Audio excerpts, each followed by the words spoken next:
देखो टोटो, तुम्हें मैं समझा रहा हूँ ये बात। हम लोग अभी खाने के लिए कुछ ना कुछ लेने जा रहे हैं, मैं और तुम्हारी माँ। लेकिन टोटो, तुम बहुत शरारत करते हो और चैन से नहीं बैठते। पिछली दफ़ा भी तुम्हारी बहुत शिकायत आई थी। देखो, हम लोग वैसे ही परेशान हैं, खाने के लिए कुछ भी नहीं है। तुम कहीं मत जाना, देखो यहीं बैठना, ठीक है ना? और कोई शिकायत ना आए।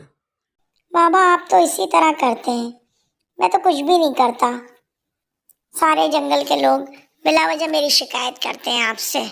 मैं क्या करता हूँ? बहरहाल, हम लोग जा रहे हैं, तुम बिल्कुल यहाँ से नहीं हिलना, ठीक है ना? और ना कहीं जाना। चलो भाई, अब तो चले गए अम्मी अब्बा। अब मैं देखता हूँ, अच्छी तरह खेलूं कूदूंगा। और मुझे तो भूख लग रही है, न जाने अम्मी अब्बा कब लाएंगे मेरे खाने के लिए। मैं खुद ही देखता हूँ कुछ। बस टोटो ने इधर उधर देखा और अपने खाने के लिए और अपने मस्ताने के लिए निकल पड़ा।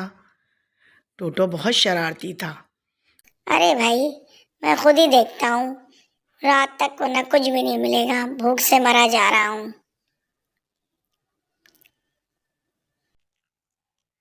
अब मैं थक गया हूँ, थोड़ा सा आराम कर लेता हूँ। ये गट्ठर उठाए उठाए मेरी कमर थक गई। अरे वाह, ये तो घास का इतना बड़ा गट्ठर है। आज तो मजा आ जाएगा। अम्मी पापा को जाने दो, आराम से लेके जाता हूँ ये मैं। और मैं खुद ही खा लूंगा ये सारे का सारा। इसको क्या पता चलेगा, ये तो सोता रहेगा। जब उठेगा तो बाद में देखी जाएगी। अभी मेरा पेट तो भर जाएगा ना। ये कह के टोटो वहां से रवाना हो गया। और जब वो आदमी उठा, उसने देखा, वो परेशान हो गया। उसने इधर उधर देखा और रोने लगा। अब मैं अपने बच्चों को क्या खिलाऊंगा? वो 4 दिन से भूखे हैं। क्या हुआ चरवाहे, तुम क्यों रो रहे हो? हाथी, मैं इतनी मुश्किलों से वो गट्ठा जमा करके लाया था घास का कि उसको बेचकर 2 पैसे मिलेंगे तो अपने बच्चों को आज रोटी लेके दूंगा।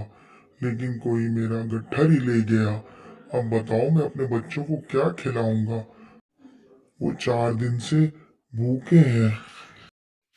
हाथी को मालूम था, इसलिए हाथी फौरन रवाना हुआ और देखा, वाकई टोटो ने घास का गट्ठर उठाया। टोटो, कितनी बुरी बात है, तुमने क्यों उस चरवाहे का गट्ठर चुराया? चलो फौरन इस गट्ठर को उठाओ, मेरे साथ चलो और माफी मांगो। उसके बच्चे भूखे हैं 4 दिन से। चरवाहा, देखो मैं ले आया तुम्हारा चोर। ये मेरा बेटा है टोटो, इसने तुम्हारा गट्ठर उठाया था। तुम इसे जो चाहो सजा दो, मैं इसकी तरफदारी नहीं करूंगा। और ये तुम्हारे सामने हाजिर है, तुम जो चाहो सुलूक करो इसके साथ। मुझे माफ कर दो चरवाहे, मुझे माफ कर दो। मैं लालच में आ गया और मैं भूखा भी था, तो इसलिए मैंने तुम्हारा गट्ठर तुमसे बगैर पूछे चुरा लिया। मुझे माफ कर दो चरवाहे, मैं आइंदा कभी ऐसा नहीं करूँगा। बाबा, मुझे माफ कर दें। चुप हो जाओ टोटो। चलो ठीक है, मैंने तुम्हें माफ किया क्योंकि तुमने अपनी गलती तस्लीम कर ली। इसलिए जब कोई अपनी गलती तस्लीम कर लेता है तो हमारा भी फर्ज बनता है कि हम उसे माफ कर दें। और तुम्हारे अब्बा ने भी तुम्हारी तरफदारी नहीं की, बल्कि उल्टा तुम्हें डांटा। ये बहुत अच्छी बात है, उनका उनका बहुत बड़ापन है ये।